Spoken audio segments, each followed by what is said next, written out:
ચીકણી file આપણી માટે ફાચર પાડી દે ઘરમાં અને વાદ વિવાદ બહુ કરાવી નાખે તો આપણે એના માટે શું કરવાનું? આપણા માટે ફાચર પાડે એને તો તમને ખબર પડે તો તમારે, પણ તમે કોઈની ફાચર ના પાડો અથવા તમારી અગર કોઈની ફાચર પાડતું આવ્યું હોય તો ત્યાં તમે કંઈક કરી શકો, ત્યાં તમે એને સ્ટોપ કરી શકો. પણ કશું બોલી શકાતું નથી અને અમારા ઘરની તમને વાદ વિવાદ બહુ કરાવી નાખે એમ. તમને સમજાય છે હું શું કહું છું બેન? ત્યાં કશું થાય નહીં તમારાથી. હા, ત્યાં વિતરાગતાથી જ થાય. પ્રતિક્રમણ કરો, સંભાળ નિકાલ કરો, વિતરાગ થઈ જાઓ. કે ગમે એટલી ફાચર મારે તો તમને અંદર અસર ના થવી જોઈએ.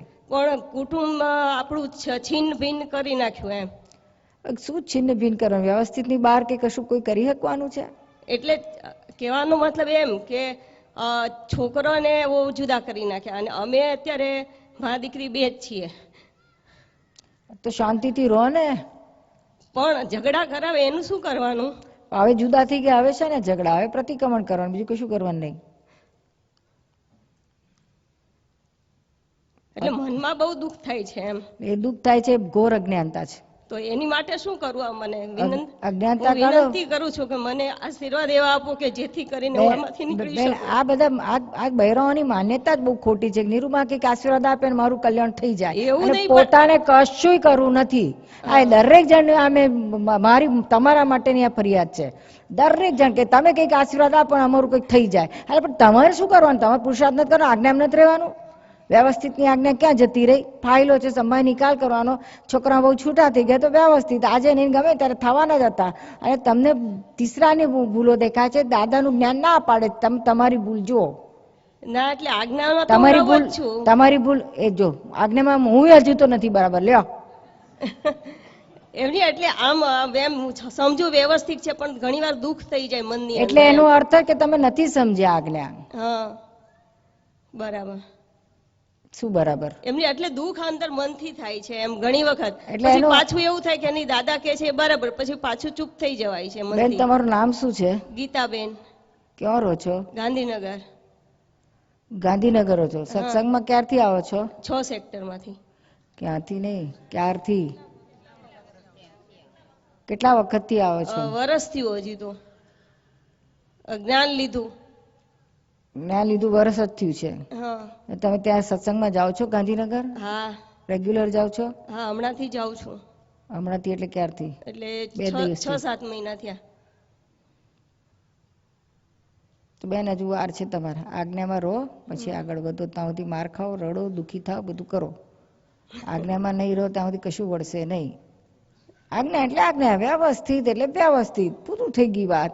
છોકરો છૂટો થયો વ્યવસ્થિત, જે ફાચર મારાઈ થયો એને નિર્દોષ જુઓ, છોકરાને નિર્દોષ જુઓ, વહુને નિર્દોષ જુઓ, અને આપણો વ્યવસ્થિતનો હિસાબ આવ્યો, પૂરું કરી નાખો.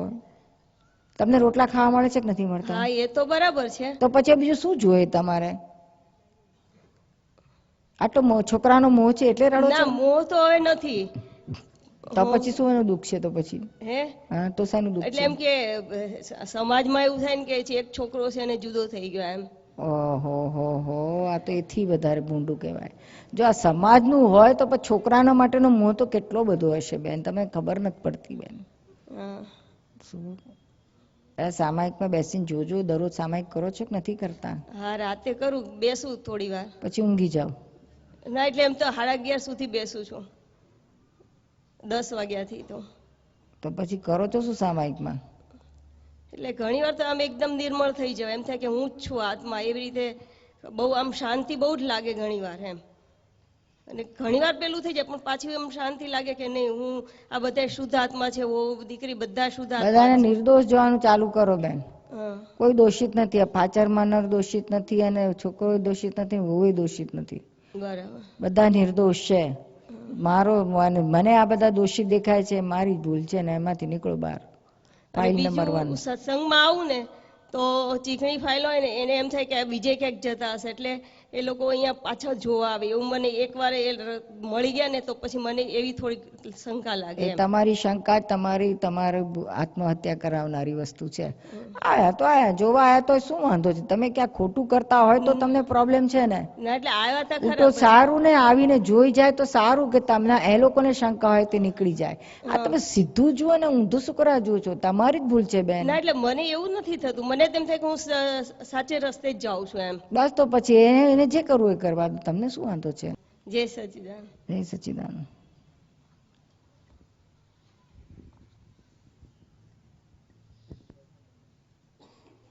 પછી આગળ પ્રશ્ન કરતા, આ વેલ્ડિંગ તો દાદા બહુ મોટું વિજ્ઞાન છે. દાદાશ્રી, હા વિજ્ઞાન બહુ મોટું છે, પણ જગતને માફક આવે નહીં ને. જગત તો 2 જણ ભેગા થઈ ગયા એટલે ભાઈ કહેશે એ આવા છે, ત્યારે પેલોય કહેવા લાગે હા એવા છે. મારી વાત સમજણ પડવી જોઈએ ને. અમારા કુટુંબમાં પણ એવું થયેલું, વેલ્ડિંગ કરે એટલે માર પડે અને વેલ્ડિંગ ના કરે તો આવો કાકા કરે. પણ એ મારાથી બધાએ વૈરાગ આપ્યો ને, પછી આપણને સરવાળે શું આવે છે? લો બેન, વૈરાગ તમારો આવે. જવાબ છે વૈરાગ આવવો જોઈએ.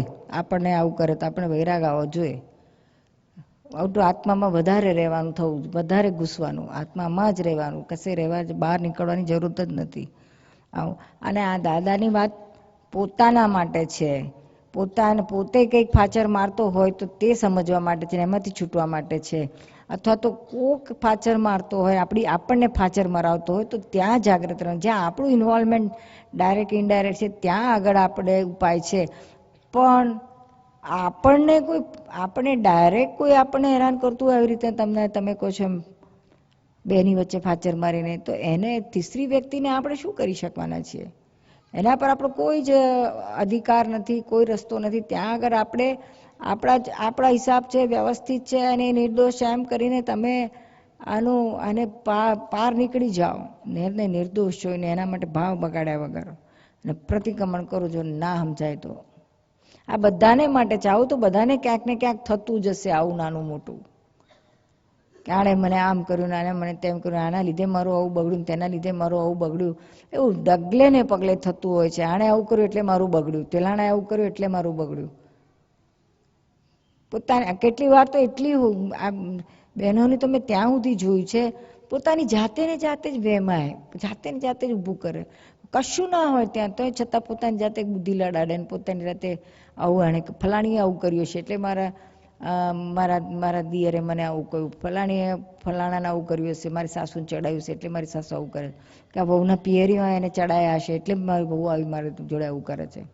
એટલે મૂકને, હવે આપણે કે જોવા ગયા તો પિયરીઓ છે કે બિયરીઓ છે, આપણો હિસાબ નથી. અને આપણે આપણી ભૂલ તો જોતા જ નથી, કે 1% આપણી ભૂલ જોતા નથી. આપણી 100% જોવાની છે, સામાન્ય 1% જોવાની નથી.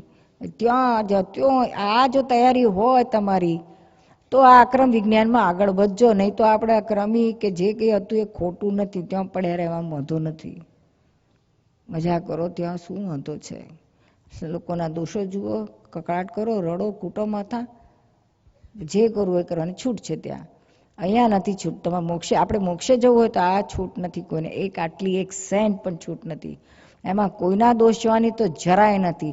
જો કોઈના દોષ જોતો હોય ને પછી કે ના હું જ્ઞાનમાં છું ને આજ્ઞામાં છું, તો ભલે બીજા બધા માનતા, પણ મારા માટે તો મોટી ચોકડી. માર મીડું, મેલ મીડું ને માર ચોકડી. હું બોલું નહીં કશું, એટલું જ. બાકી તો હા કરું બરાબર, તમે બહુ જ્ઞાનમાં છો. જય સચ્ચિદાનંદ. બાકી જો દોષ એક પણ કોઈનો બીજાનો જોતા હોય તો સમજી જાઓ કે આપણે જ્ઞાનમાં નથી. એ 100% દાદાના સિદ્ધાંતથી વાત છે. તો મોક્ષે જવું હોય ને તમારે જો છૂટું હોય તો આમાંથી બહાર નીકળવું પડશે, નહીં તો નહીં નીકળાય. એટલું જ ભારથી કહું છું. આ 5 આજ્ઞામાં ક્યાંય એક જગ્યાએ નથી 5 આજ્ઞામાં ક્યાં તમે કોઈ દોષ જોઈ શકો. શુદ્ધાત્મા જ જોવાના છે, પછી ક્યાં વાત જ રહી? શુદ્ધાત્માનો કયો દોષ હોઈ શકે? અને બીજું બધું નિકાલી છે કયું છે. આટલું જ્યાં સુધી નહીં આવે ત્યાં સુધી કોઈ પ્રગતિ નહીં થાય. ફલાણો આમ કર્યું, ઢીકણું તેમ કર્યું, આમ છે ને તેમ છે.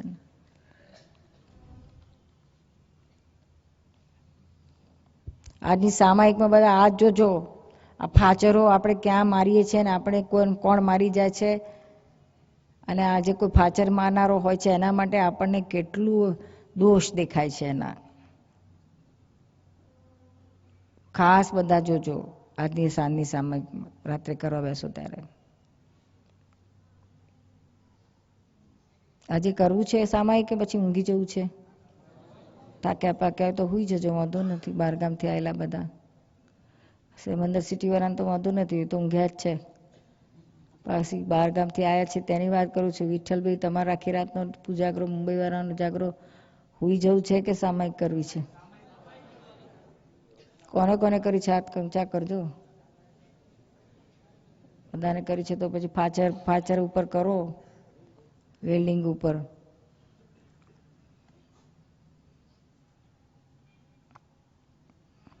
પછી આગળ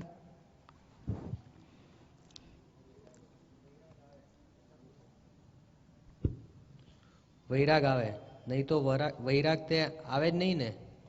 આ જગત જોડે સી રીતે વૈરાગ આવે? તમને આવે વૈરાગ થોડો ઘણો? અને આ વેલ્ડિંગ કરવામાં તો હંમેશા માર જ ખાવો પડશે. જો વેલ્ડિંગ કરશો તો વેલ્ડિંગ કરનારો માર જ ખાય આ દુનિયામાં. અને તે પણ પછી વૈરાગ આવે કે આ બેવના સુખને માટે વેલ્ડિંગ કર્યું ને તો આપણને જ માર પડ્યો. તે એટલો બધો અમે માર ખાધો છે કે પાર વગરનો માર ખાધો છે. પેજ 184. ભાવમાં પાછું ના પડાય. પ્રશ્ન કરતા, મારી પ્રકૃતિમાં વેલ્ડિંગ કરવાનું શરૂઆતમાં હતું, પછી માર પડ્યો એટલે વેલ્ડિંગ કરવાનું બંધ થઈ ગયું. દાદાશ્રી, બંધ થઈ જાય ને? જગત બધાને એવું. ખાનદાનને ઘેર ઉછરેલો માણસ હોય તેને વેલ્ડિંગ કરવાનો મૂળ ભાવ ઉત્પન્ન થાય, પછી માર ખાય એટલે છૂટી જાય. એ તો સહન ના કરી શકે ને. માર પડશે એમાં તો. જો માર ખાવાની શક્તિ હોય તો જ આમાં ઉતરવું. પ્રશ્ન કરતા, આમે ક્યાં નથી માર પડતો? આત્માનું બગાડીને માર સહન કરો એના કરતાં આત્માનું જ ના સુધારીએ? દાદાશ્રી, કારણ કે આત્મા તો અંદર સમજી જ જાય છે કે આ મને ગધેડો કહે છે ને આમ કહે છે ને તેમ કહે છે, એના ફળે મળે છે. અને વેલ્ડિંગ કરે છે તે આત્મા સમજી જાય છે. એ આત્મા પક્ષી થયા અને પૂતગલમાં માર પડે છે. પ્રશ્ન કરતા, પણ એ રીતે વૈરાગ ઊંચો આવતો હોય તો વાંધો નથી. દાદાશ્રી, વૈરાગ તો બહુ ઊંચો આવે, પણ જો પેલા માણસનો આપણને અભાવ થઈ જાય તો શું થાય? આપણા મનમાં જો અહંકાર જાગે, જો હું આમનું સારું કરવા ગયો ને એ લોકો આવા, અહીં માણસને પેલો અભાવ ઉત્પન્ન થઈ જાય તો શું થાય? પ્રશ્ન કરતા, એ બીજો ખાડો. આ ખાડાને બદલે બીજો ખાડો. દાદાશ્રી, બીજો ખાડો પાછો ઊભો કરે. એ બધું અમે નહીં કરેલું. અમારો અહંકાર ભારે હતો પણ આ નહીં કરેલું. અડચણ વેઠીને પણ આ નહીં કરેલું. પહેલેથી જ સૂઝ વેલ્ડિંગની. પ્રશ્ન કરતા, આ અહંકારે ના જાગે અને વેલ્ડિંગે થાય, માર પડે તોય પોતાને વાંધો ના આવે, એ તમે કઈ રીતે રાખેલું? પેજ 185. દાદાશ્રી, એવો અહંકાર હશે એ જાતનો. પ્રશ્ન કરતા, અમે કેવી રીતે એવું રાખીએ? હવે અમારી પાસે તો આ જ્ઞાન છે. દાદાશ્રી, તમને તો માર ખાવો છે એવું નક્કી કરો ત્યાર પછી રહે, નહીં તો એ મારે જ છે ને. જગતમાં કોણ માર ખાધા વગર રહે છે? એના કરતાં આ સીધા જ માર ખાવ ને. પ્રશ્ન કરતા, એ બરાબર છે ને આ તો મારે પડે ને પોતાનું બગડે. દાદાશ્રી, ના, હવે આ તો મહી બળતરા બંધ થાય ને માર ખાવાનો, અને પેલું તો બળતરા માર બધું સાથે. માર તો દેહ છે ત્યાં સુધી પડ્યા જ કરવાનો. જોકે અમને તો આ જ્ઞાન થયા પછી માર નથી પડ્યો. અમને તો જ્ઞાન થયા પછી આ કોના કર્મનો ઉદય છે, કેવી રીતે આવ્યું, આમાં આપણો ભાગ હશે ત્યારે જ માર પડે ને. બધું દેખાય ને. નહીં તોય હવે મને નથી આવ્યું આવું, એટલે મેં તો પહેલે માર ખાઈ લીધેલો છે. આવા કેટલાક હોય દુનિયામાં, એની ગણતરી હોય ને. છોકરાને ફાધર લડતા હોય એને વેલ્ડિંગ કરી આપવું હોય કે પછી એક થઈ ગયા પછી આપણો હિસાબ ત્યાં ચાલે નહીં. પ્રશ્ન કરતા, એમાં એવું બને કે આપણે વેલ્ડિંગ કરવા જઈએ ને પેલો એ વાતને સહમત ન થાય ને ઉપરથી આપણને જ બાટકે કે તમે જ આવા છો, પેલાનો ખોટો પક્ષ કરો છો ને આમ કરો છો. દાદાશ્રી, ના, એવું નથી. મારી પાસે એવું કહેવા જેવું હતું જ નહીં ને. હું તો અજ્ઞાન દશા હતી તોય કોકને સળી કરવા જેવું જ રાખતો નહોતો. અરે આંગળી કરવા જેવું નહોતો રાખતો. માટે એવું ના બને. એ તો બેઉ ઉપકાર ભાવમાં જાય એ વખતે, પછી ચા પાણી બધુંય કરે, અને ત્યાર પછી બે ખરેખરા ભેગા થઈ જાય ત્યાર પછી વાંધો આવે. વેલ્ડિંગ એક કળા. હવે વેલ્ડિંગ કરે તો માર કેવી રીતે પડે? કારણ કે સારું તો સારું જ થાય ને બે બાજુ તો. દાખલા તરીકે બે ભાગીદારનું વેલ્ડિંગ કરવાનું હોય, લડતા હોય, હવે એમાં દાદાએ પછી કંઈ પોતાના ખિસ્સાના આપ્યા હોય કે એમના ઓલરેડી પહેલેથી લેવાના હોય, તો શું થાય કે પેલા બે લડતા હોય, એમણે પહેલાં આગળ કહ્યું છે કે બે લડતા હોય બે જુદા હોય ને, તો પછી પેલો પેલાને કહેશે અને પેલું પેલાને કહેશે, એમ કરીને એના પૈસા દાદાના પૈસા કઢાવે, અપાવે. પછી શું થાય કે બે પેલાને વેલ્ડિંગ થઈ જાય એટલે બે એક થઈ જાય. દાદાને આપવાના હોય તો કહેશે પેલા બે પેલા એક જ હતો એટલે એ આપવાનું હતું, હવે બે એક થઈ ગયા એટલે બે મળીને કહેશે નથી આપવા, એટલે દાદાનું જતું રહે. એવી રીતે એમણે ઘણો લોસ ખાધેલો પૈસા માટે. સામે માણસને એવું તો સારો પોઝિટિવ તો થાય જ ને કે આમને હિસાબે સારું થયું. ના એવું પછી કશું કોઈ ના રાખે. કોક જ એવા હોય જે બહુ ખાનદાન હોય તો એ રાખે કે ભાઈ ચલો અમારું સારું થયું, પણ એવું ના રહે બધાને. એટલે પેલો પછી પોતાના સ્વાર્થવાળા હોય ને તો પછી પોતાનું સ્વાર્થનું જ જોઈએ કે ચાલો આપણું કામ થઈ ગયું, હવે આપણે આમનું ઉડાડો.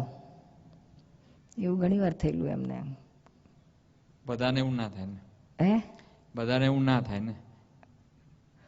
બધા એટલે ઘણી વાર એવું થાય. આમાં તો દાદા કહે છે કે ભાઈ કે અમે એવી રીતના સમાધાન લાવીએ કે કોઈને બધા અમારી વાતમાં સહમત હોય, કોઈને વિરોધ ના હોય. પછી શેનું દુઃખ લાગે કોઈને? દુઃખ ના લાગે, પણ પછી બે એક થઈ ગયા પછી આમના માટે થાય. ઉલટાનો કેટલો બધો ભાવ રહે, રિસ્પેક્ટ રહે, પ્રેમ રહે. ના એ તો જ્ઞાનની ને સત્સંગની વાત તો ત્યાં હતી જ નહીં, ના તો વ્યવહારની વાત હતી. વ્યવહારમાં જ પછી ના પછી પોતાનું કામ થઈ ગયું એટલે પછી કોઈ યાદ નથી કરતું, ભૂલી જ જાય છે. કશું નથી. ઉપરથી કેટલા તો બ્લેમે આપે કે આ આમને કંઈક શું લાલચ હતી કે શું કંઈક દાનત હતી ખોરી કે આવું બધું કરવા બેઠા, એમ કરીને ઊંધું વિચારે. એ તો આ બીજી વાત છે. દાદાનું વેલ્ડિંગ નું જુદું હોય, પણ આપણે સમજો કઈ પણ આવું કર્યું હોય, આપણું તો એ 1% ના કહેવાય, પણ એમાં તો એવો અનુભવ થાય કે લોકોને તો કેટલો બધો રિસ્પેક્ટ થઈ જાય કે અમને હેલ્પ કરી આપણને, ના ઝઘડા હતા કે બીજું હતું એ દૂર થયું. આમ વસ્તુ અમે સંસારની જ વાત છે, કોઈ જ્ઞાનની વાત નહીં. તો કેટલો બધો એ લોકોને આનંદ થાય એમ બધાને. એટલે દાદા કઈ રીતના માર પડવાનું કે છે કે મને એવું થાય, સમજો મારી વાત કરું તો હું કોઈ વેલ્ડિંગ કરાવવા જાઉં પછી મને ખૂબ માન અંદર ઊભું થાય કે મને આ લોકો માન આપે, એ માન મને ઓછું પડે, એ રીતનો મારે ખાવો પડે, કઈ રીતે માર ખાવો પડે? માન તો આપણા બધાને માટે એવું હોય, પણ દાદાને ના હોય. દાદાને તો પ્યોર હતું જ, કેમ કરીને આ લોકોનું સંધાય. તમારા કેસમાં આમ જોઈએ ને, તમે હસબન્ડ વાઈફના વેલ્ડિંગ કરી આપ્યા હોય તો આખી જિંદગી આમ આખું ગામ ટર્ન થઈ ગયું એના નિમિત્તે કે આ નીરુમાએ વેલ્ડિંગ કરી આપ્યું, દાદાનું જ્ઞાન જબરજસ્ત છે કે એટલે એ તો આ આધ્યાત્મના માટે તો સવાલ જ નથી. એ તો દાદાનું જુદું જ હતું બધે જ. પણ આ તો વ્યવહારમાં એવું જ થાય ને. વ્યવહારના વેલ્ડિંગ કરેલા કે જેને જ્ઞાન જોડે કશું લેવા દેવા નથી. બરોબર છે. એની વાતની છે આ.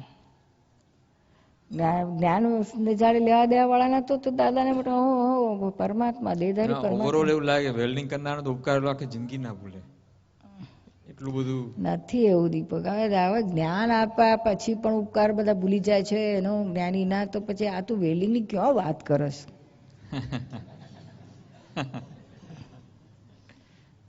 બરાબર.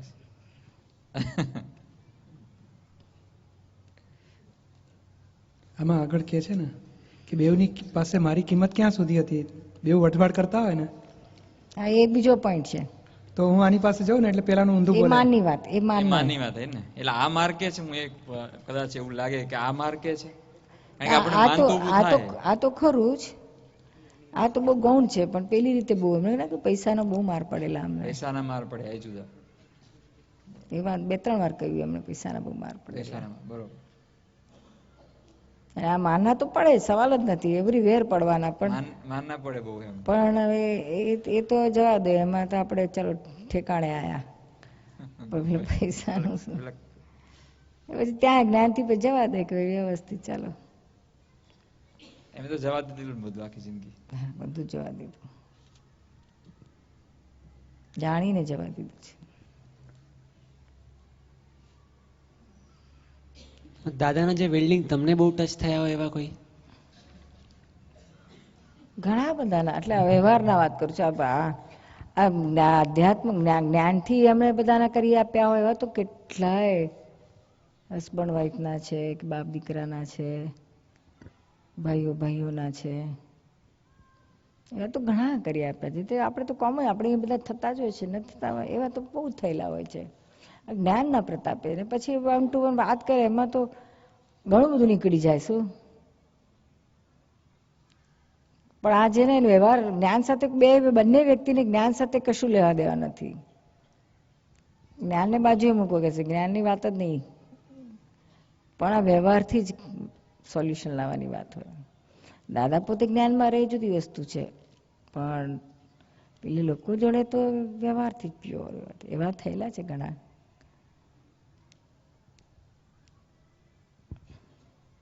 પછી પાછળથી તેમને એ બધું બંધ કરી નાખ્યું, વ્યવહારમાં જતા જ નથી, ખાલી આ મહાત્માઓના જ પ્રોબ્લેમ હોય તો જ સોલ્વ કરતા હતા, પછી નતા કરતા. આપણે તો પેલું મહાત્મા એકબીજાને પગે લાગવામાં તો મોટા મોટા વેલ્ડિંગ થઈ ગયા, કેટલા વેલ્ડિંગ થઈ ગયા. એ તો જબરજસ્ત બધા એ welding. પગે લાગવા વાળું તો અત્યારે વધારે લોકોનું સરળતા ઊભી થઈ છે.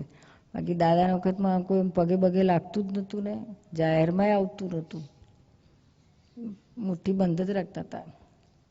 બહુ ત્યારે બહુ ઓછા, આલોચના પણ કરનારા બહુ ઓછા હતા. છતાં દાદા પાસે 1 to 1 એકલામાં પણ આલોચના બહુ ઓછા કરતા હતા, બધા કરતા. ઔરંગાબાદમાં પણ નહીં? ઔરંગાબાદમાં આમ આવું સામસામે પગે લાગવાનું ને બહુ બનતું? હા, એ તો એક જ વર્ષમાં એકવાર પ્રતિક્રમણ કરાવતા દાદા, ઔરંગાબાદમાં એક જ વાત હતું. એ જબરજસ્ત હતું પાછું. એ તો જેટલા ત્યાં આવે એટલાનો જ લાભ થાય, એ થતું હતું, બહુ સરસ થતું. જ્ઞાનીઓ પાસે કારણ ના પૂછાય.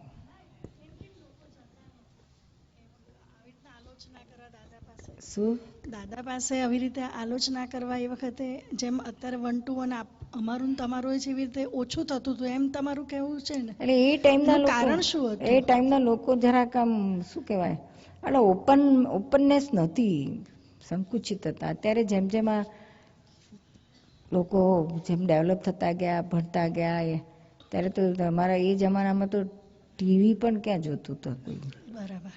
રેડિયો એકલો બહુ તો, રેડિયો પ્રોગ્રામ સાંભળે. તે એમાં બધા પ્રોગ્રામ ક્યાં સાંભળવા જવાના હતા, વિનાકા ગીતમાલા સાંભળે બધા.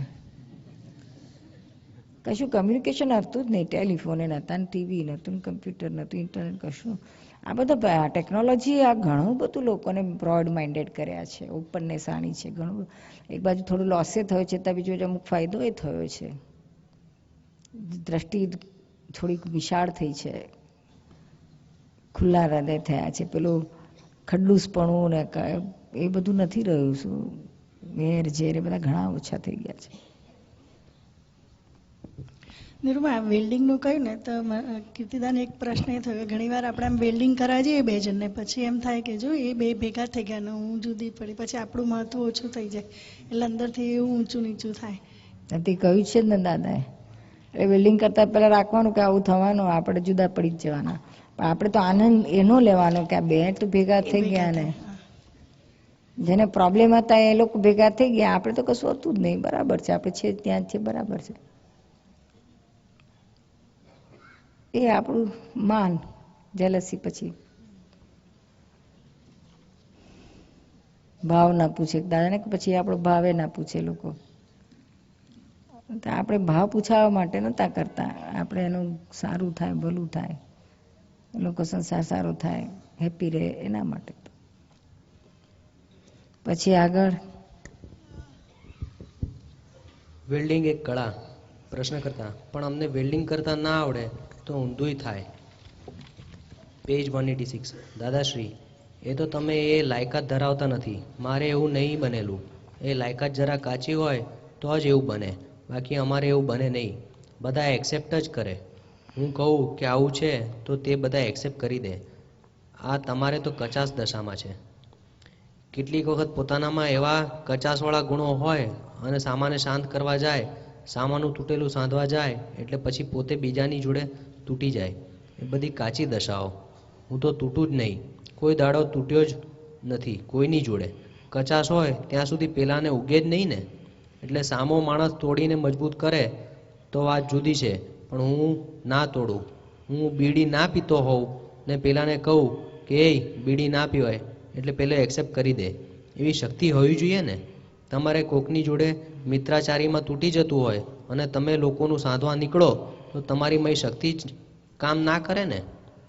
પ્રશ્ન કરતા કોઈ વખત વેલ્ડિંગ કરતા ના ફાવ્યું તો શું કરવું? દાદાશ્રી, લાયકાત ના હોય ને પછી આપણે છોડીએ કરીએ એ કામનું નહીં ને. બને એટલું કરવું અને ના થાય તો છોડી દેવાનું. મનમાં ભાવ રાખવાના કે આ વેલ્ડિંગ થાય તો સારું. આમ પદ્ધતિસર વેલ્ડિંગ ના થાય તો ભાવ રાખવાના, પણ ભાવ તો તૂટવા ના દેવો જોઈએ. વિખૂટા પડી જાય તો સારું એવું તો હોવું જ ના જોઈએ ને. એ ભેગા છે તે જ દુઃખમાં છે ને. એ મનમાં તો એમ કે આ ક્યાં ભાંજગણમાં ફસાયા, અને એને પાછા આપણે વિખૂટા પાડવા જઈએ, એ ના હોવું જોઈએ. પ્રશ્ન કરતા એ ઘડીએ દાદા ક્ષમતા ના રહે, તે ઘડીએ એમ થઈ જાય કે આ આવું કરે છે. દાદાશ્રી, એ કચાશ એટલી બધી. એ કચાશ ને એ એવું જ કરે એમના ટાઈમે. સાપને દૂધ પાઈને મોટો કરીએ, ઉછેરીએ, પછી એકાદ ધોલ એને મારી જોવો જોઈએ. મેં આટલા દાડા દૂધ પાયેલું છે, એક ધોલ મારું તો શું કરે એ? પ્રશ્ન કરતા હવે જેનું વેલ્ડિંગ કરીએ એ પછી સામો થાય એટલે પેજ નંબર 187 એમ થાય કે આમ કેમ કરે છે, તો તે અહંકારથી જ વેલ્ડિંગ થયેલું કહેવાય ને. દાદાશ્રી, હા, અહંકારથી જ થયેલું, એની મીઠાશ ખાવા માટે. પ્રશ્ન કરતા ભાવમાં હોય કે વેલ્ડિંગ કરવું પણ કરાય નહીં, પહેલાં મીઠાશ લાગે પણ પછી સહન ના થાય એટલે છોડી દે. દાદાશ્રી, એ તો પછી ભાવ રાખવો, પછી વેલ્ડિંગ થાય તો ઠીક છે, નહીં તો ભાવ રાખવો, અને જે થયું એમાં એમનું હતું ને એમને થયું એવું આપણે હોવું જોઈએ. વેલ્ડિંગથી સર્વત્ર આનંદ. એટલે આ બધી રીતે ભેગા થાય, ગુણ સી રીતે નીકળે એ બધી બહુ વસ્તુ જાણે એને તો વેલ્ડિંગનો કરનાર કહેવાય.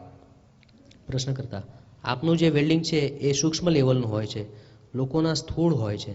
દાદાશ્રી, હા, સ્થૂળમાં એ બહુ હોય છે એવા. પ્રશ્ન કરતા આપનો આ ગુણ મને બહુ ગમ્યો. આપ કેવી રીતે બધાને સમજાવી કરીને વેલ્ડિંગ કરો ને છેવટે બધાએ આનંદમાં આવી જાય એવું કરી આપો છો. દાદાશ્રી, અને બધા આનંદમાં આવે એટલે એને પછી મને આનંદ રહે.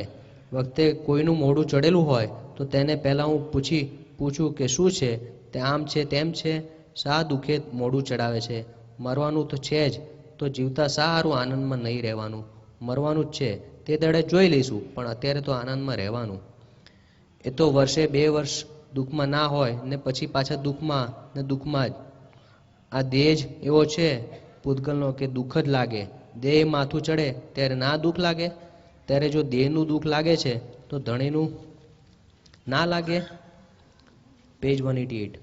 પણ તોય વેલ્ડિંગ થઈ ગયા પછી 2 ભેગા થઈ જાય છે, તે ખરી મજા આવે છે. જ્ઞાનીની મૌલિક વાતો. પ્રશ્ન કરતા વેલ્ડિંગ શબ્દ તો દાદાની મૌલિક વાત છે. દાદાશ્રી, વેલ્ડિંગ શબ્દ જ દાદાનો છે. કોઈ કહે કે મેં 2 જણને વેલ્ડિંગ કરી આપ્યું તો એ દાદાનો જ શબ્દ છે, એ વાત ચોક્કસ થઈ જાય. આ વેલ્ડિંગ વસ્તુ જ મૌલિક છે. અત્યારે તો ઘણા માણસો આ વેલ્ડિંગ શબ્દ શીખ્યા. પ્રશ્ન કરતા આજ કેટલું મોટું વિજ્ઞાન છે. દાદાશ્રી, ત્યારે આવા તો બધા બહુ વિજ્ઞાન છે મારી પાસે. પ્રશ્ન કરતા એ કંઈક કાઢો ને. દાદાશ્રી, એ તો સંજોગ હોય તો નીકળે ને. તોડે બધા સાંધે વિરલો. તમે જાણતા નહોતા કે આ દાદા છે તે સાંધેલાને તોડતા નહીં હોય નથી એવું? પ્રશ્ન કરતા એ જાણું છું ને તૂટેલાને સાંધતા હોય છે એ ખબર છે. દાદાશ્રી, લોકો તો ફાચર મારવા આવે, પ્રત્યક્ષને અપ્રત્યક્ષ રીતે કેટલાય વાંધા ઉઠાવે. અપ્રત્યક્ષને તો અમે લેટ ગો કરીએ, પણ પ્રત્યક્ષને તો અમે સામું આપી દીધેલું. અમે કોઈનું ચાલવા નથી દીધું. છતાં ગુનો હોય તો જ ચાલવાનું છે ને. અને તે છતાં એમ જો કે ચાલે તો આપણે જાણીએ કે પાટલો ગુનો હશે, તે ઉકલી ગયો. આપણે જ્યાં ત્યાંથી ઉકેલવા જ બેઠા છીએ ને. હું તો આખી જિંદગી ઉકેલવા જ બેઠો છું. જે કંઈ હોય તે ઉકેલવા જ બેઠો છું. એક કપલ આવતું હતું દાદાની પાસે, ખૂબ એમાં ભય છે તો દાદામાં ખૂબ જ ઓતપ્રોત થઈ ગયેલા. ખૂબ જ દાદામય જ રહેતા હતા. ને પેલી એની વાઈફને એટલું બધું હતું ને, એ તો બહુ પાક્કો સંસારનો મોહ, હસબન્ડનો મોહ, છોકરાનો મોહ, પૈસાનો મોહ, બધા મોહમાં ગળા ડૂબ હતી. એટલે એને બહુ ગમે નહીં. દાદામાં બહુ પોતાનો હસબન્ડ જાય તો એને બહુ ગમે નહીં. અને પેલો હસબન્ડ એટલું બધું દાદામાં એને છે તો પેલી વાઈફ પ્રત્યે, છોકરા પ્રત્યે એને ધ્યાન ઓછું થઈ ગયું, દુર્લક્ષ વધારે થવા માંડ્યું. એટલે પેલી વધારે અંદર છંછેડાય, ખૂબ તોફાન કરે, ત્રાગુ કરે, આડૈયું કરે. દાદા પાસે વારે વારે કેસ લઈને આવે, મારો હસબન્ડ આમ કરે છે ને તેમ કરે છે. દાદા પછી સમજાવે, આને સમજાવે, પેલાને સમજાવે, બધા સમજાવે. પછી દાદાએ કહ્યું કે આ મારામાં એટલો બધો પરણેલો છે ને સંસાર માંડીને બેઠો છે ને આટલો બધો મારામાં ઉત્પ્રોત થઈ ગયો છે, તો હવે આનો તો બધી બાજુનો એને માર પડશે. ના અહીંયા રહીશ કે ના સંસારમાં રહીશ, ના અહીંયા ના ત્યાં, બે બાજુથી એનું બગડ્યા કરે છે. એટલે પછી દાદાએ ધીમે રહીને પોતાના તરફથી એના માટેનું ખેંચી લીધું બધું. ને એને છે તો કહ્યું કે એને વાતે સમજાય કરે કે તારી ફાઇલનો નિકાલ કરવો પડશે, તું આટલું બધું છું નિગ્લેક્ટ કરે ના ચાલે, તું અમારામાં જ આટલું બધું રોતપોત રહ્યા કરે, પેલું બધું છોડી દે ના ચાલે, તારે એ તારું જવાબદારી કરવી પડે. એમ કરીને દાદા પોતે ખસી ગયા. વાર વ્યવહારથી કશું નહીં, પણ અંદરથી પોતે જ્ઞાન જાગૃતિથી એના જોડે એના એટેચમેન્ટમાંથી એને જે ચોંટી રહેતું હતું એ પોતાના તરફથી ચોંટે નહીં એવું બધું કરતા ગયા સૂક્ષ્મમાં. ધીમે ધીમે પેલા ભાઈનું ખરેખર ઓછું થતું ગયું ને એને વાઈફમાં, છોકરામાં ચોંટવા માંડ્યું ને પછી તો એનું બરાબર ત્યાં ચોંટી ગયું. એટલે આવી રીતના દાદાએ પછી હસબન્ડ વાઈફનું આખી ફેમિલીનું વેલ્ડિંગ કરી આપ્યું, જાણીને સમજીને પોતાનું.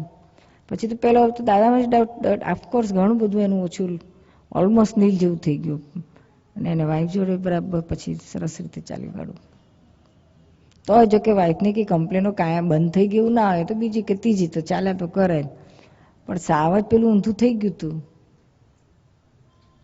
બિલકુલ, તેમાંથી નીકળી ગયો.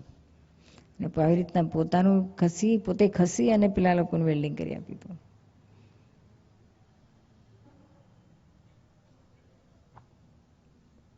પૂરું કરીએ હવે આજનું. કાલે મમતાને આગળ લઈશું, હોલ્ડ કરીશું આપણે. હે લાલચને હોલ્ડ કરીશું, મમતા પૂરું કરી. હા, મમતા લઈશું પહેલા, લાલચને પછી પાછળથી લઈશું. પછી માન પર જતા રહીશું. માન ઉપર જતું. જય સચ્ચિદાનંદ. આપણે છે ને સંપાદકીય વાંચી લઈએ, કારણ આપણે આ સત્સંગમાં સંપાદકીય એટલે આખું ને કે આપણે શું પ્રાપ્ત કરવાનું છે એનું આખું રહસ્ય આમાં મળી જાય છે આપણને. સંપાદકીય પાનું 9મું, પહેલા આગલા જ પાનામાં ટાઇટલ પેજના ગ્રુપમાં કે છે, અનંત અવતારથી મોક્ષે જવા જીવ ઝંપલાયેલો છે, કેટલી વાર ચડે છે અને કેટલી વાર પડે છે, ધાર્યું પરિણામ આવતા રોકે છે કોણ? શ્રીમદ રાજચંદ્ર એક જગ્યાએ લખ્યું છે કે અમે માર્ગના અજાણપણાને લીધે અમે ઠેઠ ઉપર ચડીને પડ્યા છીએ કે છે, અને અમને કોઈ સાચા ગુરુ જ્ઞાની મળ્યા નહોતા કે છે. કે અમે આગળ અમુક સુધી પહોંચ્યા, આગળ માર્ગ નહોતો ખબર એટલે ત્યાંથી પડ્યા કે છે. અને આપણામાંથી ઘણા બધા એવા દાદાએ કહેતા કે અક્રમ માર્ગના મહાત્માઓ બધા ચડીને પડી ગયા છે, હવે ફરી પડવું નથી, એની માટેનું આમાં આપણને રહસ્ય મળશે. અનંત અવતારથી મોક્ષે જવા જીવ ઝંપલાયેલો છે, કેટલી વાર ચડે છે, કેટલી વાર પડે છે, ધાર્યું પરિણામ આવતા રોકે છે કોણ? મોક્ષની સાધના કરાવનાર સાધક કારણોને કેટલેક અંશે પામી શકે છે, કિંતુ બાધક કારણો જાણી જોઈને તેનાથી વિરક્ત રહે છે ફક્ત કોક કાળે પ્રગટેલા જ્ઞાની જ. સાધક કારણો પામી શકે છે, પણ બાધક કારણોમાંથી મુક્ત થનારો કોક જ હોય કે છે, વિરલો જ્ઞાની. જ્ઞાની પુરુષ જ્યારે પ્રગટ પ્રત્યક્ષ સાંપડે ત્યારે જ મોક્ષ માર્ગ આખો ખુલ્લો થઈ જાય છે. એટલું જ નહીં, પણ ઠેઠ સુધી પહોંચી જવાય છે. એ મોક્ષ માર્ગમાં ઊંચે ચડવાનો માર્ગ ક્યાંક મળી આવશે, પણ ઊંચે ચડતા ચડતા જે ડેન્જરસ પોઈન્ટ્સ આવે છે તેની લાલબત્તીઓ ક્યાંય મળતી નથી. ચડવાના રસ્તાની જેટલી મહત્તા છે તેના કરતાં લપસણિયા માર્ગ સ્થાનકોની જાણકારી, તકેદારી અનેક ગણી મહત્વની છે. અને તે તકેદારી વિના ગમે તેટલો પુરુષાર્થ આદરે તોય તે પછડાયા જ કરવાનો. ગમે તેટલો પુરુષાર્થ આદરે તોય તે પછડાયા જ કરવાનો. આત્મસાધના કરતાં કરતાં સાધક ક્યાં પોતાને જ બાધક બની જાય છે. તેની અત્યંત તીક્ષ્ણ જાગૃતિ વિના સાધના સિદ્ધ થતી નથી. અર્થાત આ પુરુષાર્થમાં નફો પ્રાપ્ત કરવા કરતાં ખોટ કેમ અટકાવાય એ અતિ અગત્યનું છે. જ્ઞાની પુરુષ ભેટી જાય અને જ્ઞાની પુરુષની ઓળખાણ થઈ આરાધના શરૂ થાય ત્યાર પહેલાં તો સંસારમાં જ વ્યવહારમાં જ અટવાયેલા તેઓ જ સંસારની સાધના કરનારાઓ જ હવે મોક્ષ માર્ગની સાધના તરફ વળે છે. હવે બાકી રહેલો વ્યવહાર જ્યારે ફરજિયાત પૂરો કરવાનો રહે છે ત્યારે જાણે અજાણે સંસારની સાધના એ થઈ જતી હોય છે. એ લીકેજ કોણ દેખાડે? એ તમામ લીકેજને સીલ કરવાના વ્યવહાર જ્ઞાન, અધ્યાત્મ જ્ઞાન તેમજ અધ્યાત્મ વિજ્ઞાન સિદ્ધિનું જ્ઞાન કળા અને બોધ કળા અત્રે પ્રગટ જ્ઞાની પુરુષ દ્વારા ખુલ્લા થાય છે. મોક્ષ માર્ગ એટલે મુક્તિનો માર્ગ, સંસારી બંધનોથી મુક્ત થવાનો માર્ગ. પાનું 10. મુક્તિના સાધન માનીને સાધક જે કરે છે એનાથી એને મુક્તિ અનુભવમાં આવતી નથી. કેટલા સાધન કર્યા પછી પણ એનું બંધન તૂટતું નથી. એમાં કઈ ભૂલ રહી જાય છે? છૂટવા માટે છૂટવાના કારણો સેવવા જોઈએ, અને જે કારણો સેવે એનાથી એને છૂટવાપણું, મુક્તિ અનુભવમાં આવતી જાય તો જ એણે સેવેલા કારણો છૂટવાના છે એમ કહી શકાય. પણ આ તો છૂટવાના કારણો સેવે છે છતાં બંધન છૂટતું નથી. તે શાથી? જ્ઞાની પુરુષે સંપૂર્ણ મોક્ષ માર્ગને જોયો છે, જાણ્યો છે, અનુભવ્યો છે અને તે માર્ગને પૂરો કર્યો છે. તેથી તે માર્ગને બાધક દોષો, તે માર્ગમાં આવતા વિઘ્નો, આવતી અડચણો કે આવતા જોખમો જણાવી શકે. એ માર્ગે આવનારાઓને દોષો કેવી રીતે નિર્મૂલન કરી શકાય તેનું સર્વ જ્ઞાન, સર્વ ઉપાય દઈ શકે. જગતમાં જે દોષોથી બંધાયેલા છે એવા દોષો જે જગતના લોકોની દ્રષ્ટિમાં આવી શકતા નથી. તેથી લોકો નિરંતર એવા પ્રકારના દોષોથી બંધાઈને તે દોષોને પોષણ આપીને મોક્ષ માર્ગમાંથી વિમુખ જ રહ્યા છે. પૂર્વે થઈ ગયેલા જ્ઞાનીઓ મોક્ષ માર્ગે નડતા દોષોની લોકોને ચેતવણી આપી ગયેલા, પરંતુ મોક્ષ માર્ગની પ્રાપ્તિ થયા પૂર્વે નડતા દોષો, મોક્ષ માર્ગની પ્રાપ્તિ થયા પછી નડતા દોષો, તે સર્વનું વિગતવાર વિવરણ હોય તો મોક્ષ માર્ગનો સાચો અભિલાષી સાધક તે માર્ગને પૂરેપૂરો પામી શકે, તે માર્ગે પોતે પ્રગતિમાં પ્રયાણ રાખી શકે. છતાં ખરો માર્ગ તો જ્ઞાની પુરુષના ચરણમાં રહીને જ પૂરો કરવાનો રહે છે. પૂર્વેના જ્ઞાનીઓ કહી ગયા કે ક્રોધ, માન, માયા, લોભ એનાથી બંધન છે. એ દોષ ખલાસ થયે મુક્તિ થાય. બધા દોષો ક્રોધ, માન, માયા, લોભમાં સમાય છે, પણ વ્યવહારમાં એ દોષો કેવા સ્વરૂપે ઉઘાડા પડતા હોય છે, કેવા સ્વરૂપે થયા કરતા હોય છે, એ તો જ્ઞાની પુરુષ ફોડ પાડે ત્યારે જ સમજાય. જ્ઞાની પુરુષ એટલે પૂર્ણ પ્રકાશ, અને એ પ્રગટ પ્રકાશમાં સર્વ દોષોથી છુટકારો થવા જ્ઞાની પુરુષ પાસે આલોચના ખૂબ જ અનિવાર્ય બની જાય છે. પાનું 11. પોતાને જ્યાં દુઃખમય પરિણામ વર્તા હોય, ગુચામણ થતી હોય, મૂંઝવણ થતી હોય, કઈ અનુભવની ઝાંખી થતી ન હોય, કઈ ગ્રંથિ હેરાન કરે છે, તે સર્વ કાંઈ વિગતવાર જ્ઞાની પુરુષને આલોચના કરે તો સત્સંગ દ્વારા જ્ઞાની પુરુષ મહિલા દોષોને ખોતરી કાઢી આપે. જ્ઞાની પ્રકાશ ધરે ને તે પ્રકાશમાં દોષો દેખી શકાય અને દોષોથી છુટકારો પામી શકાય તેવો માર્ગ જડે. મુખ્ય વાત તો એ છે કે આ દોષો ગ્રંથિ સ્વરૂપે રહેલા હોય છે, તે ગ્રંથિ હંમેશા અંડરગ્રાઉન્ડ ભોયમાં દટાઈ રહેલી હોય છે. સંજોગો મળતા પાણી છંટાતા જમીનમાં રહેલી ગાંઠમાંથી કોપણો ફૂટે અને પાંદડા ડાળા વૃદ્ધિને પામે. એ પરથી ગ્રંથિનું સ્વરૂપ ઓળખાય કે ગાંઠ શેની છે, કયો રોગમય પડ્યો છે. પણ દોષનું સ્વરૂપ નહીં ઓળખતો ત્યાં સુધી એ દોષો પોષાયા જ કરતા હોય છે. જ્ઞાની પુરુષના સત્સંગમાં આવ કરવાથી, એમની વાણી સાંભળ કરવાથી, વાતને સમજ કરવાથી કંઈક જાગૃતિ ઉત્પન્ન થાય અને નિજ દોષો ઓળખવાની, જોવાની શક્તિ આવે. એ પછી કૂપણો ઉખેડવા સુધીની જાગૃતિ ઉત્પન્ન થયે કાર્યકારી રીતે પુરુષાર્થ માંડે તો એ ગાંઠનું નિર્મૂલન થાય. પણ એ સર્વ સાધના જ્ઞાની પુરુષની આજ્ઞાપૂર્વક અને જ્ઞાની પુરુષ એને દોષો વિગતવાર ઓળખાવે તેમ એ દોષોનું સ્વરૂપ પકડાય, એ જડે, પછી એ દોષોથી છૂટવા માંડે. આમ મોક્ષ માર્ગની પૂર્ણાહુતિ થાય.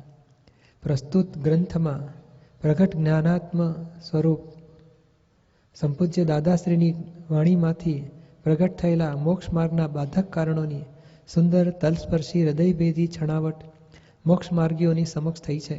તે અત્રે સંકલિત થાય છે, જે સાધકને પ્રત્યેક પગથિયે પડવામાંથી ઉગારનારું નિવડશે. ગ્રંથમાં સુજ્ઞ વાચકને ક્ષતિ ત્રુટિ ભાસતી હોય તો તે જ્ઞાની પુરુષની વાણીને કારણે નહીં, પણ સંકલનાની ખામીને કારણે છે. તે બદલ ક્ષમા પ્રાર્થના. ડૉક્ટર નીરુબેન અમીનના. જય સચ્ચિદાનંદ. જય સચ્ચિદાનંદ.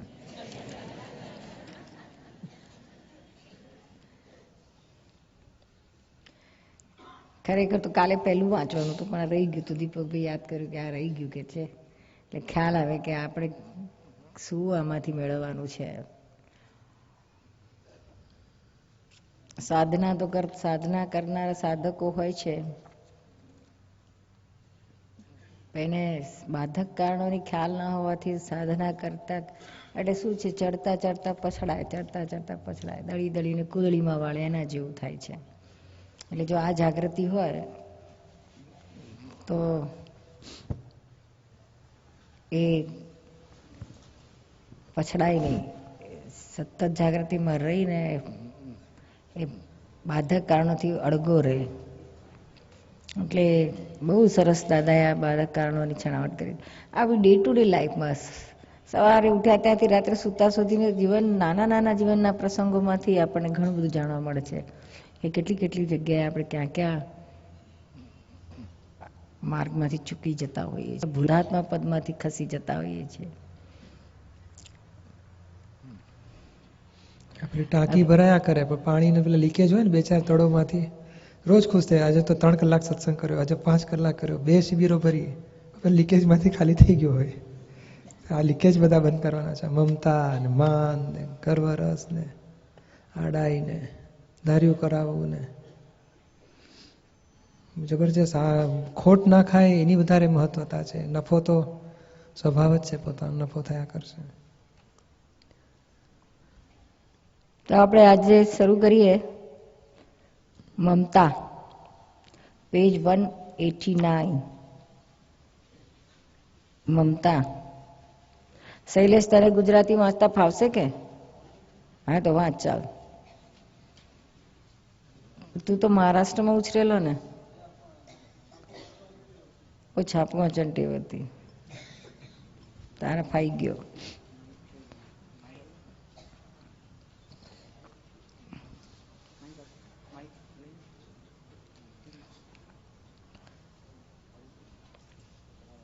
મમતાનું પણ બહુ સુંદર દાદાની છણાવટ છે. દાદાને પોતાનું જે આગવું લક્ષણ જન્મથી જ લઈ આવ્યા હતા, એ મમતા વગરનું, મમત્વ રહિત પડવું એમનું હતું. અને એ આપણને ઠેર ઠેરે જોવા મળશે. બહુ સુંદર વાતો છે એમની મમત્વ રહિતપણાની. મમતા, લાલચ, કાદવતી છેટા સારા. આ સંસારને ઘેર બધા પરોણાની માફક આવેલા છે. જેટલા દહાડા રહ્યા એટલા દહાડા પરોણા, પછી ચાલ્યા જવાના. ચાલ્યા જતા નથી દેખાતા. મમતાવાળા ને ના મમતાવાળા બધાય જતા રહે છે ને. માટે 1 મિનિટ બગાડશો નહીં. 5-50 વર્ષ રહેવાનું ત્યાં આપણે 1 મિનિટ શું કરવા બગાડીએ? ડાઘ પડી જાય, લુગડું અહીં રહે અને ડાઘ આપણને ચોટે, તે ડાઘ આપણી જોડે આવે તો આપણે શું કરવા ડાઘ પડવા દઈએ? હવે ડાઘ કંઈ બધે પડતા નથી. ફક્ત કાદવ કીચડ હોય ત્યાં આપણે સાચવીને ચાલવું. ધૂળ ઉડે એની આપણે બહુ ફિકર નથી રાખતા. ધૂળ તો એની મેળે ખરી પડે, પણ કાદવ તો ચોટી જાય. ધૂળ તો આમ કપડાં ખંકેરીએ ને તો ઉડી જાય, પણ કાદવ તો ના જાય ને ડાઘ પડી જાય. માટે જ્યાં કાદવ કીચડ જેવું છે ત્યાં આપણે છેટા રહેવાનું. નિરપેક્ષ જીવન ભાણ્યા જ્ઞાનીના. સંપૂર્ણ શુદ્ધતા કોઈક ફેરો જ હોય દુનિયામાં, કારણ કે અજ્ઞાનીઓના તો જીવન બધા સાપેક્ષ હોય છે અને ક્રમિક માર્ગના જ્ઞાનીઓના તે બધાના જીવન પણ સાપેક્ષ હોય.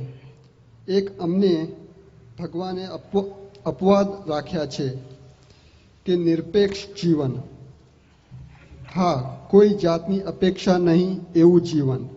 તે સંપૂર્ણ શુદ્ધતા હોય, કોઈ પણ જાતનો ડાઘ ત્યાં ના હોય. મમતા નામે નહીં. જગતના લોક અપેક્ષા વગર હોય નહીં, કંઈ પણ અપેક્ષા હોય. અને આ જ્ઞાની પુરુષ તો નિરપેક્ષ, એટલે કોઈ પણ પ્રકારનું એમનામાં મમત્વ નહીં કે દેહ મારો છે કે મન મારું છે કે ચિત્ત મારું છે કે આ મારું છે કે તે મારું છે, એવું કોઈ પણ પ્રકારનું મમત્વ નહીં. તેથી આ અજાયબી વિજ્ઞાન છે. અમે સુરત ગયા હતા, ત્યાં સુરતના એક ત્યાગી પુરુષ હતા. બહુ જબરદસ્ત ત્યાગવાળા માણસ, બહુ તપસ્વી માણસ. આજુબાજુના લગભગ ઘણા માણસો એમના દર્શન કરે એવા એ માણસ. સુરત વાળાને કદાચ ખબર હશે, ગાય પગલા છે ને સુરતની બાજુમાં, એ ગાય પગલાનું તીરથ એમણે ડેવલપ કર્યું હતું. કુસમાળાના હતા એ, અને દાદાનું જ્ઞાની લીધું હતું. બહુ એમને સગ્રામપરામાં રહેતા હતા. એમને ઘરે હો અમે ગયેલા, એનું નામ નાનું ભાઈ કેવું કશું હતું, ખ્યાલ નથી. હા, એક પગે ઉભા રહીને તાપી નદીમાં ગાય પગલા આગળ તપ કરતા હતા. નાગરજી ભાઈ ને? નાગજી નહીં. નાગરજી હતું મને લાગે છે. નાગરજી નહીં, નાગજી નહીં.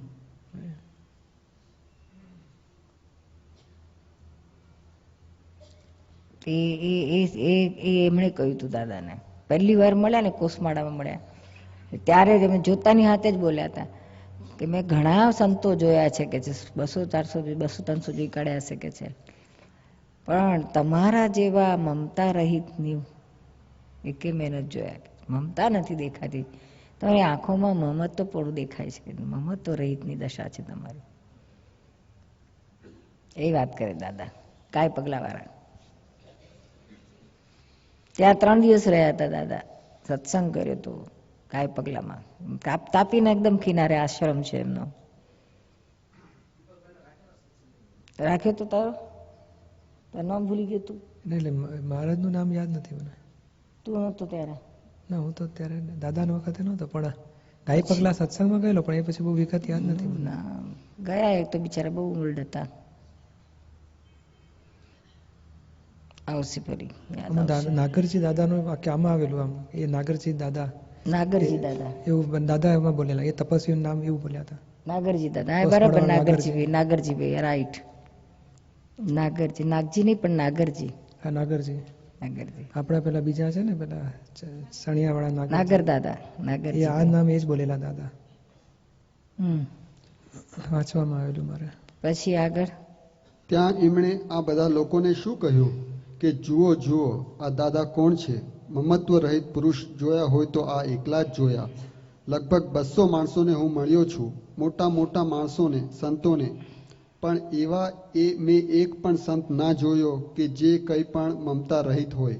થોડી કંઈ મમતા હોય એવા મળેલા બધા. જ્યારે આ એક જ પુરુષ આ દાદા એકલા જ જોયા જે મમતા રહિત છે. મારી જિંદગીમાં એક જ આ મમતા વગરના પુરુષ જોયા. હું સમજું કે ધન્ય છે તમને આટલી પરીક્ષા કરતા આવડી, કારણ કે હું મારી જાતને જાણું કે મમત્વ તો છે જ નહીં. નાનપણથી જ મમત્વ નહીં, એટલે મમતા વગરનો પુરુષ આ દુનિયામાં ના હોય. મમતા વગરનો પુરુષ એટલે અહંકાર રહિત પુરુષ. જ્યાં મમતા ના હોય ત્યાં અહંકાર ખોળવાનો હોય નહીં. એટલે જ્ઞાની પુરુષ તો કેવા હોય? મમતા વગરના હોય, અહંકાર ને મમતા વગરના હોય. તે જેમ કુદરત રાખે તેમ રહે, એમનું પોતાપણું ના હોય. આ દાદાનું જે નાનપણથી છે ને, નાનપણથી કે છે ને કે અમારામાં મમતા નહોતી, તે તેમના નાનપણના જ જીવનના એમના દાખલા છે. તે કે નાના હતા ત્યારે અમે ભાદરણમાં કે છે કે બધા નાના નાના છોકરાઓ હોય ને 8-10 વર્ષના 12 વર્ષના, તે નાનપણથી બધા રમવા જતા રહે ને, ખેતરોમાં જાય. પછી બધા કે છોકરા ભાઈબંધો બધા કે છે કે ખેતરોમાં જઈએ, કોકના ખેતરમાં ઘૂસી જઈએ, પછી કેરીઓ તોડીને ખાઈએ કે બીજું ત્રીજું કંઈક હોય તે તોડીને ખાઈ લઈએ કે છે. પછી કે મારા બધા દોસ્તારો છે ને તો પછી પોટલું બાંધીને ઘેર લઈ જાય કે છે, કંઈક શાકભાજી હોય ગલકાયા હોય તે ખેતરોમાં. અને કે હું કોઈ દાડો ના લઈ જાઉં, કે જેટલું હોય ત્યાં ખાઈ લઈએ મસ્તી મજામાં, મજા કરીએ, પણ કોઈ દાડો હું કે છે પોટલું બાંધીને ઘેર નથી લાયો કે છે. એટલે એ નહીં, લોભે નહીં, લઈ જવાની વાત નહીં, કશું નહીં. પછી બીજું મમતાનું બહુ સુંદર એમના બધાને ખ્યાલ છે. દાદાના નાનપણમાં લગ્ન થઈ ગયા હતા, પછી એમને 21-22 વર્ષની ઉંમરમાં પહેલો દીકરો જન્મ્યો.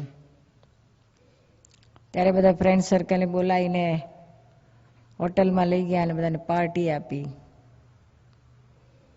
બધાએ પૂછ્યું શેની પાર્ટી? તો કે છે અમારે ત્યાં મહેમાન આવ્યા છે એની પાર્ટી. બધાને પાર્ટી આપી. પછી 2 વર્ષ પછી પાછી ફરી બધા મિત્રોને લઈ ગયા અને પાર્ટી. કે શેની પાર્ટી? કે સરપ્રાઈઝ ડે પાર્ટી, પછી છેલ્લે કહીશ. પાર્ટી પૂરી થયા પછી બધા પૂછ્યું શેની પાર્ટી, શેની પાર્ટી? તો દાદાએ જવાબ આપ્યો, પેલા મહેમાન આવ્યા હતા એ ગયા એની પાર્ટી એમ. એટલે પેલો દીકરો ગયો એની પાર્ટી આપી. એટલે ત્યારે મમતા બોલો, નહીં તો મમતા હોય તો માણસ પાર્ટી તો શું, ઘરની બહાર ના નીકળી રહે, કે રડી રડીને ત્યાં અડધો મોં થઈ જાય. એ જ રીતે દીકરીની વાત, દીકરી જ્યારે આવી જન્મી ત્યારે બધાને પાર્ટી આપી અને 6 મહિના પછી ફરી બીજી પાર્ટી આલી. શેની? તો કે મહેમાન આવ્યા હતા એ ગયા એની. એટલે પોતાના છોકરા માટે ક્યારેય મમતા નહોતી, આટલી મમતા નથી. આવો તો કોઈ માની જ ના શકે કે આટલું બધું નિર્મમત્વ પણ પોતાના બાળકો માટે હોઈ શકે એમ. પછી દિવાળીબા એમના ભાભી હતા, એમને અમે બધા મળ્યા હતા ત્યારે એમને પોતે દાદાની બધી વાતો કરવાની અમે એમની પાસે કહેતા હતા, દાદાની બધી વાતો કરો નાનપણની બધી. ત્યારે દાદાની વાત કરતા એમણે કહ્યું હતું કે બાએ પણ, દિવાળીબાએ કહ્યું હતું કે દાદામાં જરાય મમતા નહોતી, કે હીરાબા માટે પણ એમને ઘણું એટેચમેન્ટ, અને એના છોકરા માટે પણ જરાય એમને નહોતું, કે છે જરાય મોહ નહોતો. કે એમાં બાબો હતો, બાબુ બેબી હતા, પણ કોઈ દાડો કે છે એમણે ઊંચક્યા નથી, કે ખોળામાં લીધા નથી,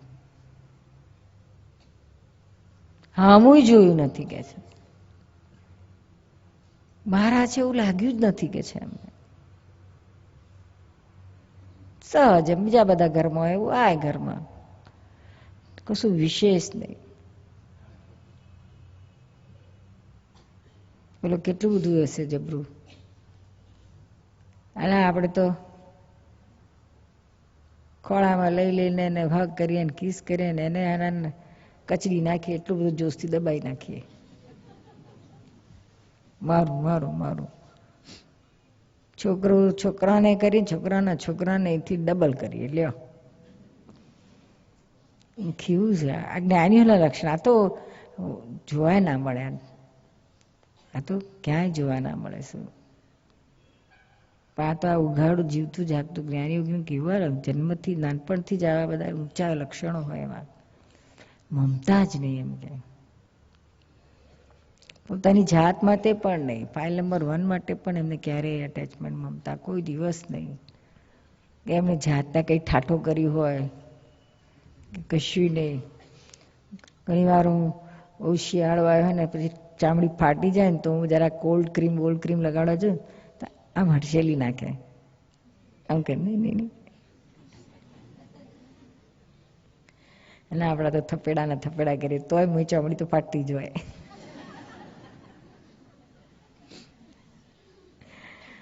એની તો સ્ટાઇલ જ એવી કે પેલું માથામાં તેલ નાખે ને એટલે આમ નાખે પછી આમ કરીને આમ કરી નાખે, પતી ગયું એમનું કોલ્ડ ક્રીમ થઈ ગઈ.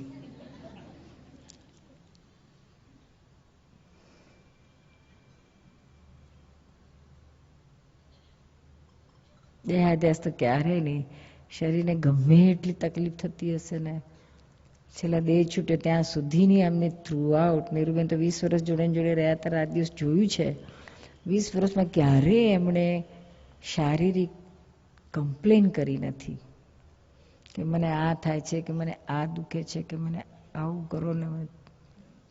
નેવર. છેક છેલ્લા શ્વાસ સુધી કોઈ દિવસ કમ્પ્લેન નથી કરી. આપણે જોઈએ તો ઘણી બધી એમને બીમારીઓ, દર્દો, દુઃખ, વેદનાઓ પણ ઘણી એમના જીવનમાં, એમના શારીરિક વેદનાઓ આવી હતી, પણ ક્યારેય નહીં. એટલે શરીરથી પણ કેટલું મુક્તપણું હશે એમનું. ક્યાંય અટેચમેન્ટ નહીં, શરીર જોડે પણ બિલકુલ અટેચમેન્ટ નહીં. કેવું આ જ્ઞાનીઓના જે લક્ષણો કેવા હોય, એ આપણે આવા આપણી પાસે પ્રત્યક્ષ આપણી પાસે છે. જ્ઞાની આવા હોય, જોયા છે, અને આપણને આપણો આત્મા કે છે કે ના આવા ખરા જ્ઞાની આવા જ હોય. ઘરની મમતા નથી. આ ઘરની પણ મમતા નથી. કોઈને પોતાનું ઘર તો બાંધ્યું જ નથી. પોતાનું ઘર હતું એ દિવાળીબા માટે ભાદરણમાં દિવાળીબાએ ઘર રિપેર કરાયું હતું, રિનોવેટ કરાયું હતું બાપ દાદાનું ઘર. તે પણ દિવાળીબાએ એમને કેવડાવે કે ભાઈ તમે કોન્ટ્રાક્ટર છો તો ભાદરણ આવો અને આ જરા ઘર હરખું કરી આલો મારું. ઉપર બધું લેવાનું હતું એક્સટેન્શન, બહાર બધું થોડું કરવાનું હતું બધું. તો દાદા કહે છે હું કોન્ટ્રાક્ટર છું તો તમે કોન્ટ્રાક્ટરના વાઇફ નહીં કે છે, મને તમે કેટલા બધા હોશિયાર કે છે, મારા કરતાં વધારે હોશિયાર, તમને બધું આવડે છે કે તમે કરાવી લો, પૈસા હું મોકલી આલીશ કે છે. તે મીરા દિવાળીબાઈ પોતે આખું ઘર ઉભા રહીને કરાવડાયું. ભલભલા ના આવડે એવું ફાઇન કરાવડાયું. એ હજુ છે ત્યાં ભાદરણમાં. પણ એમણે પોતાના માટે નથી ઘર બાંધ્યું, ભાડાના ઘરમાં રહેતા. પહેલા જોગીદાની વિઠ્ઠલની પોળ વડોદરામાં, પછી મામાની પોળમાં આવ્યા, એ ભાડાનું ઘર. 15 રૂપિયા ભાડે મહિનેથી ચાલુ કર્યું હતું મામાની પોળનું ઘર. તે છેવટે 45 રૂપિયા સુધી આવ્યું, વધારતા. પણ એમણે એમના ઘરમાં બેસીને નથી મુકાયું, જે હતું એવું ને એવું જ રહેવા દીધું છે. ઈરાબાઈ કે મને તો કે સગડી ઉપર ફાવે ને સ્ટવ ઉપર ફાવે, ગેસ બેસ મને ના ફાવે. ગેસે એમણે નહોતો વસાયો. પછી એમને રસોઈ કરવાની બંધ થઈ, એટલે પાછળ પછી જે સેવામાં બહેન રસોઈ કરવા રહે એ પછી ગેસ એમણે વસાયેલા. બા તો ના, મારે તો આ છે બરાબર છે. પાણી ગરમ કરવાનું ગીઝર નહીં, ગેસ ગીઝર નહીં, કશું નહીં, સોલાર નહીં, કશું નહીં. આપણે તો બધું આવી ગયું. બંબામાં પાણી થાય ઠેઠ સુધી. એ જૂના જમાનાના પહેલાના વખતના તાંબાના બંબા આવે એ બંબામાં થાય. આ સ્ટાઇલ ક્યારે ફેરફાર નથી કરી. કમાયા પુષ્કળ, પણ ક્યાં હવે કશું વસાયું નથી. ના ઘડિયાળ, ના રિસ્ટ વોચ, ના રેડિયો, આ તો ના ટેલિફોન. આ તો બધી ફાઇલો કે છે, માથું દુખાડે આપણે, વગર કામનો આપણે ઊભા કરે કે છે વાતે. ઘડિયાળ હોય તો આપણને કે છે કે સહજતામાં ના રહેવા દે કે છે. ઘડિયાળ જો. એટલે તું ઘડિયાળથી બંધાયેલો છે કે તારી જોડે ઘડિયાળ બંધાયેલી? આપણે એને બંધાઈ જઈએ કે છે. ટાઈમ કે છે, મૂકને મારે જોવું જ નહીં. ટેલિફોન નહીં, આપણે કોઈને કરો નથી, પછી લોકો માટે આપણે શું કરવા ટેલિફોન રાખવો કે છે? હેરાન થવા આપણે જ કોઈને કરવા નથી, તો પછી આપણે લોકોને ગમે ત્યારે હારા રાતે 2 વાગે ફોન કરીને ઉઠાડે. એના કરતાં આપણે રાખવો જ નહીં કે છે. જેને બહુ ગરજ હશે તો આવશે કહેવા, કાં તો પછી પાડોશી ઘેર છે ત્યાં કરશે ને આપણને ઉઠાડીને કહેવા આવશે. આપણે નથી વસાવો કે છે, નથી ઠેઠ સુધી ફોન નથી. ઘરમાં કે મોબાઈલો પાછા દર વર્ષે બદલે અમારા ડિમ્પલભાઈ તો લેટેસ્ટ આવ્યું કે છે. आपकी सेवा के लिए હે आपकी सेवा के लिए હા આભાર છે એવું કે છે आहर निरुमा के नाम पे चलता है सारा जमाना